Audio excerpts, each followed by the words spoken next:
নমস্কার বন্ধুরা, আমি পিয়ালি স্পেশাল চ্যানেলে সবাইকে স্বাগত জানিয়ে আরেকটা ব্লগ নিয়ে হাজির হলাম। আজ হচ্ছে বৃহস্পতিবারের সন্ধ্যেবেলা। আমি আর আমার ছেলে চলে গেলাম লেক মলে গিয়ে সব বান্ধবীদের সাথে আজকে দেখা করব।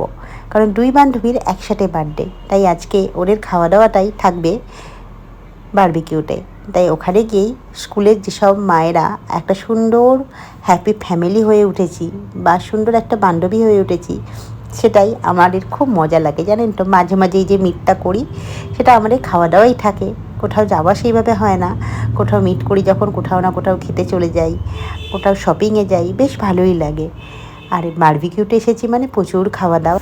6 মাস পরে ওদের সাথে দেখা হলো, তাই আজকে অনেক গল্প হচ্ছে, আড্ডা দিচ্ছি, আর তার সাথে তো খাওয়া দাওয়া আছেই। আমি এখানে পোলাও নিচ্ছি, পোলাওয়ের সাথে চিকেন নেবো, কারণ আমি মাটন খেতে খুব একটা ভালোবাসি না। আর আজকে কি হয়েছে জানেন, আমার ছেলে দেখি নিজে নিজে চামচে করে তুলে খাচ্ছে, কারণ সব ফ্রেন্ডসরা নিজে নিজে খাচ্ছে না, তাই ওদেরকে দেখে ও খেতে শুরু করে দিল। আর এখানে কত ডেজার্ট নিয়ে হাজির, বাচ্চাদের তো পছন্দের জিনিস। এত সুন্দর ফিগারটা থাকবে এত ছেলে তো, ও যে এত খাচ্ছে, ওর এত সুন্দর ফিগারটা থাকবে।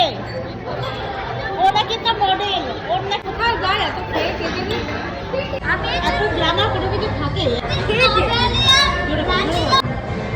এত খেতে পারিস, সেই খাওয়া হ্যাঁ তুই খাবি খেলি। আমরা তুই প্যাকেটের বান্ধবী ভালো খেয়েছি, আমারটা দেখে নাও সেই জায়গায়। ওহো কি কিউট সুন্দর একটা ছোট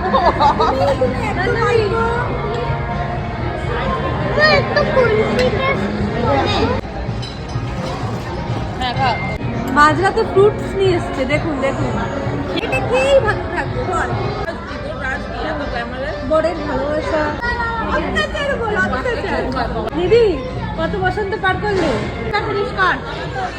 ফিনিশ কর ওটা, কর ফিনিশ কর, পুরো ফিনিশ কর দিই। কিন্তু ফুটসটা খাচ্ছে না, ফিনিশ করতে পারো। হবে না নালে পেরেছো ও খাবে, চল ফিনিশ কর, পুরোটা ফিনিশ কর। মুখে ঢোকা ঢোকা মুখে দেওয়া হয়েছে, এটা একটা ষড়যন্ত্র পরিকল্পনা।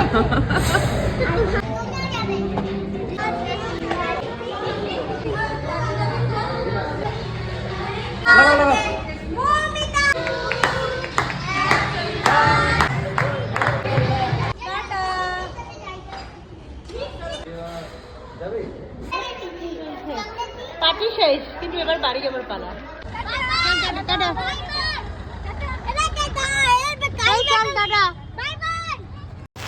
দেখতে দেখতে রাত্রির 11টা বেজে গেল।